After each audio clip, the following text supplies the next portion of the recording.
Selamat datang di perkuliahan online mata kuliah Matematika Ekonomi 2. Dalam keadaan kejadian luar biasa ini, kita manfaatkan teknologi. Untuk kali ini, materi yang akan kita bahas adalah pengenalan programasi linier, dan akan kita lanjutkan dengan metode grafik. Jadi untuk mahasiswa yang akan mengikuti kuliah ini, nanti materinya akan kita share dan harus dibaca, sehingga nanti bisa mengikuti apa yang akan kita pelajari. Baik, programasi linier merupakan metode optimasi dari persamaan linier dengan kendala-kendala yang dihadapinya. Dalam hal ini kendalanya lebih dari satu. Jadi keuntungan atau kelebihan dari programasi linier adalah optimasi dengan kendala lebih dari satu.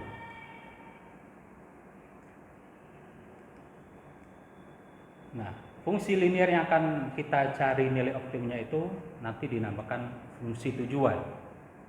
Sedangkan fungsi linier yang harus terpenuhi dalam optimasi tujuan tadi dapat berbentuk persamaan atau ketidaksamaan yang disebut sebagai fungsi kendala. Nah, dalam materi Matematika 2 ini kita hanya akan bahas yang persamaan saja, yang ketidaksamaan belum kita berikan. Nah, syarat yang harus ada dalam programasi linier adalah sebagai berikut. Permasalahan harus dapat diubah menjadi permasalahan matematika. Yang kedua, keseluruhan sistem harus dapat dipilah menjadi satuan-satuan aktivitas. Yang ketiga, masing-masing aktivitas itu harus dapat ditentukan dengan tepat, baik jenis maupun letaknya dalam modal programasi. Dan yang terakhir adalah setiap aktivitas harus dapat dikuantifikasi sehingga masing-masing dapat dihitung dan diperbandingkan. Nah, ini yang penting, langkah-langkah dalam perumusan linear programming atau programasi linier. Yang pertama, kita tentukan dulu aktivitas-aktivitasnya. Setelah itu menentukan sumber masukan atau inputnya. Yang ketiga, menghitung jumlah masukan atau input dan keluaran untuk setiap aktivitas. Yang keempat, menentukan kendala-kendala aktivitas. Dan kelima adalah merumuskan model yang nanti akan membentuk fungsi tujuan dan fungsi-fungsi kendala. Nah, ini langkah-langkah dalam perumusan programasi linier. Nah, untuk lebih jelas bagaimana merumuskan programasi linier ini, kita ambil contoh ini. Bisa dibaca, nanti kalian bisa baca di materi yang kita berikan. Jadi di sini ada dua perusahaan, atau ada satu perusahaan menghasilkan dua barang, yaitu barang A dan barang B. Dan di sini kita hanya menggunakan dua masukan atau input, yaitu R dan S. Jadi ada dua barang A dan B dan ada dua masukan, yaitu R dan S. Baik barang A dan maupun barang B menggunakan kedua-dua input tadi, yaitu R dan S dalam proses produksinya. Contoh ini, setiap output A memerlukan 2 input R dan 4 S. Sedangkan setiap output B memerlukan 4 R dan 3 S. Harga jual output A adalah Rp4.000 dan output B adalah Rp5.000 per unit. Persediaan input R dan S masing-masing 100 dan 120 unit. Pertanyaannya, contoh ini adalah berapa unit atau jumlah unit A dan B yang sebaiknya diproduksi agar penerimaan dari perusahaan tersebut adalah maksimum. Jadi dalam kasus ini kita memaksimumkan penerimaan dengan kendala-kendala, yaitu adalah ketersediaan sumber daya atau input. Nah, dari sini persoalan ini akan kita modelkan dalam programasi linear sehingga akan membentuk ini. Jadi tadi tujuannya adalah memaksimumkan penerimaan. Nah, penerimaan itu adalah perkalian antara harga dengan kuantitas. Karena di sini ada 2 macam barang output, yaitu A dan B, maka untuk A, nah di sini, jadi fungsi tujuannya harganya tadi 4.000 dikalikan kuantitas A. A di sini adalah kuantitas A, ditambahkan dengan penerimaan yang untuk barang B. Sini harganya 5.000 dikalikan dengan kuantitas B. Nah, kendalanya tadi ada 2, kendala R dan S.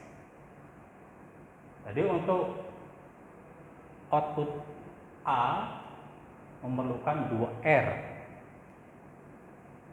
Sedangkan output B memerlukan 4R. Ketersediaan input R tadi 100. Jadi maksimumnya adalah 100. Sebenarnya di sini kita berikan tanda kurang atau sama dengan. Jadi maksimumnya 100. Begitu juga dengan untuk kendala S, ketersediaan input S. Untuk barang A memerlukan 4 S dan untuk output B memerlukan 3, sedangkan ketersediaan input input S adalah 120. Nah, ini untuk yang ketiga ini kendalanya ini sudah menjadi kewajiban bahwa output A maupun B itu harus lebih besar atau sama dengan 0, jadi tidak boleh negatif. Nah, ini perumusan programasi linear. Nah, kita lanjutkan dengan penyelesaian dari programasi linear tadi dengan metode grafik.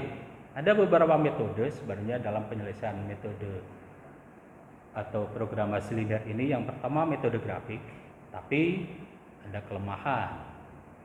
Apa itu kelemahannya nanti kita berikan. Yang kedua adalah metode simplex. Dan ketiga metode aljabar. Untuk materi kuliah matematika 2 ini hanya kita berikan metode grafik dan metode simplex. Nah, ini yang akan kita lakukan. Bagaimana langkah-langkah penyelesaian programasi linear dan metode grafik. Jadinya di sini pertama gambarkan fungsi kendalanya dulu. Setelah itu tentukan daerah yang layak. Setelah itu gambarkan fungsi tujuan dengan menetapkan sembarang nilai Z. Z ini adalah dari fungsi tujuan. Setelah itu lakukan pergeseran. Kalau dia kasusnya maksimisasi, maka untuk fungsi tujuannya kita geser ke atas sampai mentok istilahnya. Atau yang kedua, kalau kasusnya minimisasi, kita geser ke bawah sampai juga paling ujung di bawah dari kendala-kendala yang sudah digambarkan, sehingga nanti maka akan diperoleh titik optimal, yaitu titik sudut terjauh. Kalau tadi maksimisasi berarti sudut yang paling tinggi, atau kalau kasus minimisasi berarti yang titik paling rendah. Setelah itu langkah berikutnya pengujian terhadap fungsi kendala, dan langkah terakhir adalah pengujian terhadap fungsi tujuan. Nah, dari contoh tadi, ini tadi yang sudah dari contoh yang sudah kita bentuk dalam model programasi linier, akan kita selesaikan dengan metode grafik. Langkah pertama tadi menggambarkan kendala-kendalanya. Untuk kendala pertama, kita di sini kendala R 2A plus 4B lebih kecil sama dengan 100. Ini kita sudah harus paham ini. Jadi contohnya di sini. Jadi di sini dapat untuk hanya 50 maksimumnya. Jadi garis kendala ini adalah garis maksimum yang bisa diperoleh. Sedang untuk B adalah 25. Itu untuk kendala R atau kendala pertama. Kendala keduanya,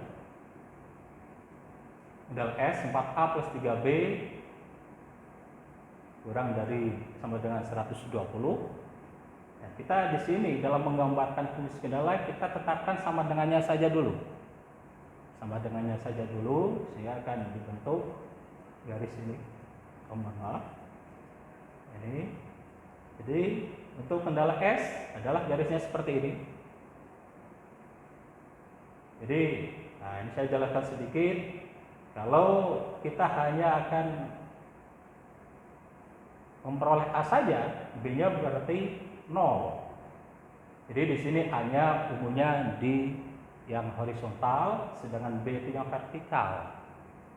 Bisa dibalik boleh, tapi pada umumnya untuk yang lebih dulu itu yang mendatar, yang kedua adalah yang vertikal.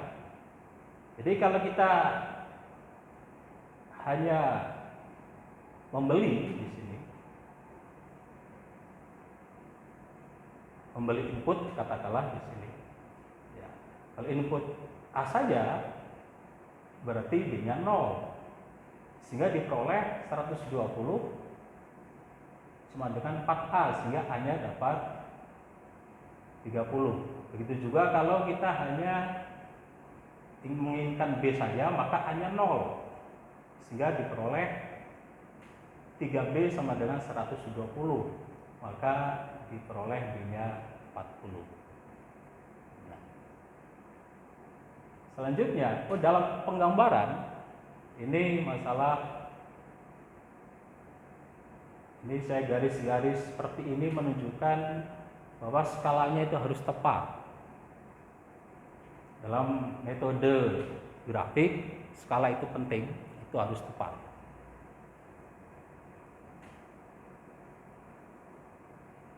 Nah, untuk menggambarkan daerah yang layak,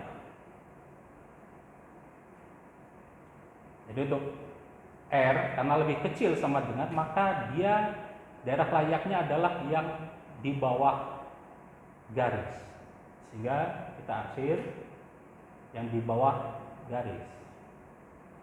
Begitu juga untuk kendala S, jadi kita arsir yang di bawah garis. Nah ini. Jadi untuk kendala yang layak yang memenuhi dari kedua kendala tersebut adalah yang digaris atau diarsir dua-duanya. Sini akan kita peroleh ini. Akan kita peroleh ini. Inilah daerah yang layak atau daerah lain. Jadi di sini ada 3 kemungkinan titik, di sini, dan di sini. Katakanlah kita beri nama di sini H, berarti di sini adalah B-nya A-nya 0 dan B-nya 25. Kalau yang di sini adalah A-nya 30, B-nya 0. Ada satu titik, di sini titik I berapa? Berarti ini perpotongan antara kendala R dengan kendala S.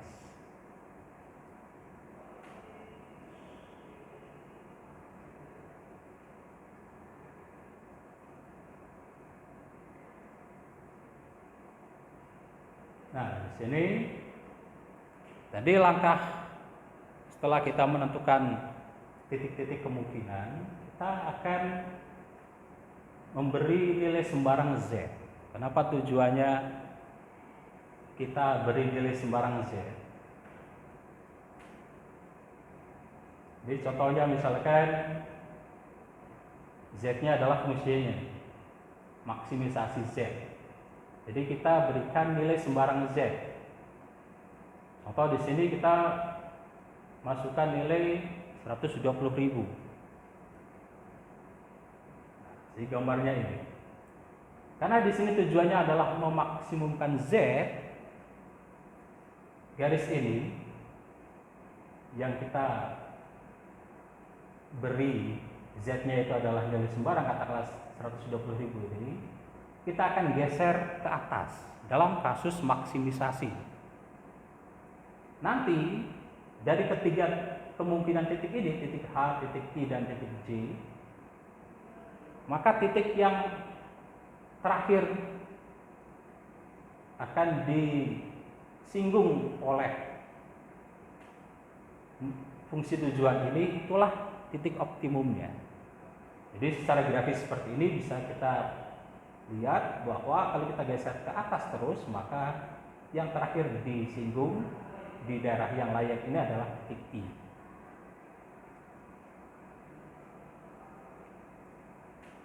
Nah, ini kita geser ke atas sehingga di sini titik I adalah titik yang terjauh. Maka itu adalah titik yang optimum. Optimum di sini adalah dalam kasus maksimisasi.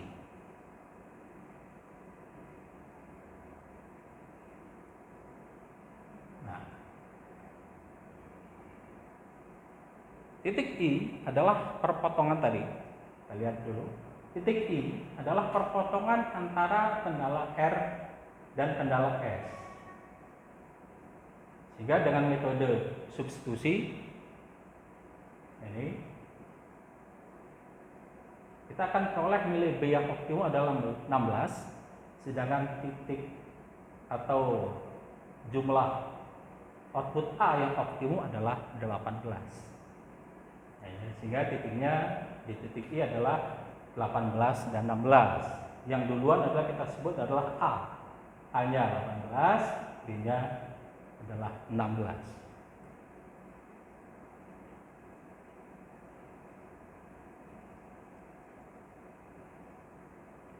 Sehingga setelah diperoleh nilai optimum dari titik A dan titik B, kita masukkan berapa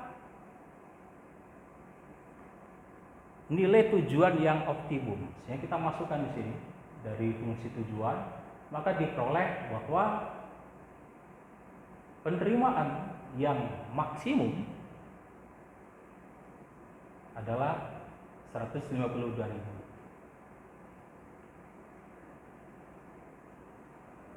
Di sini diperoleh titik H itu 0,25, titik I 18,16, titik J 30,0. Sehingga di sini saya katakan tadi titik optimnya di sini. Karena kita tadi sudah menggeser sembarang nilai Z, ternyata yang terakhir disentuh adalah di titik I. Untuk pengujian terhadap fungsi kendala, apakah terpenuhi atau enggak? Untuk 18, untuk kendala R 2A plus 4B kurang sama dengan 100, apakah terpenuhi enggak? Ternyata kita masukkan nilai A-nya dan nilai B-nya, ternyata di sini terpenuhi. Jadi kendala R itu memenuhi dari syarat linear programming tadi. Sedangkan untuk S ini juga sama, 120 kurang sama dengan 120. Jadi kendala S-nya juga memenuhi. Untuk fungsi tujuan kita juga uji. Lagi di sini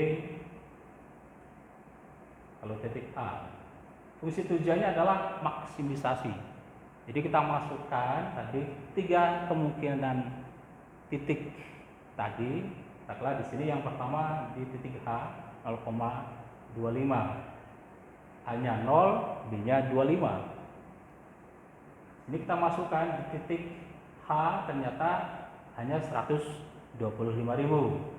Titik I tadi sudah kita cari adalah 152.000, dan titik J kita masukkan juga di sini ternyata 120.000. Karena kasusnya adalah kita memaksimumkan penerimaan, ternyata di sini terbukti bahwa di titik I adalah yang maksimum, jadi nilai yang paling besar.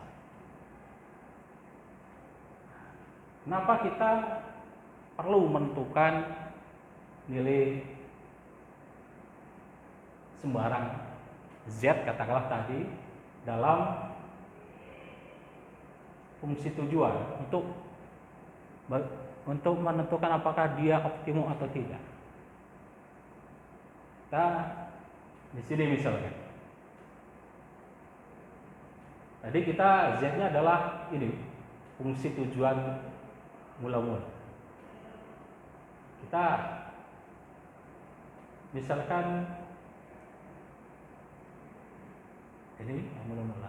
Bisa jadi kalau garisnya nanti lebih tegak, katakanlah di sini, misalkan kita gunakan ini ya, 4000 plus 1000.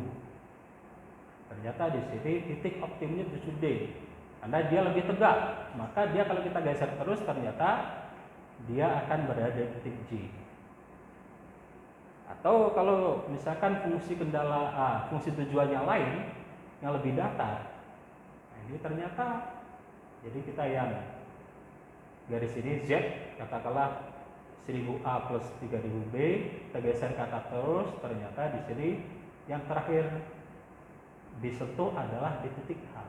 Sebenarnya kita tadi lakukan pergeseran tulisan ke atas, sehingga diperoleh tadi kita yakin bahwa titik I adalah titik yang optimum. Sebenarnya tadi adalah secara manual, metode grafik. Sebenarnya sudah ada program khusus bisa kita gunakan, misalkan ini yang terbaru misalkan, namanya POM QM for Windows. Jadi ini langsung kita peroleh ini, Z titik omnya 18,16, bisa gunakan itu. Tapi untuk pembelajaran maka metode grafik harus mengikuti langkah-langkah seperti tadi, meskipun sudah ada program untuk linear programming misalkan bisa diperoleh dengan POM for Windows. Nah, itu materi untuk kali ini. Terima kasih. Semoga mahasiswa bisa mempelajarinya dengan baik, dan mudah-mudahan kita bisa berjumpa dalam kesempatan yang lain. Terima kasih.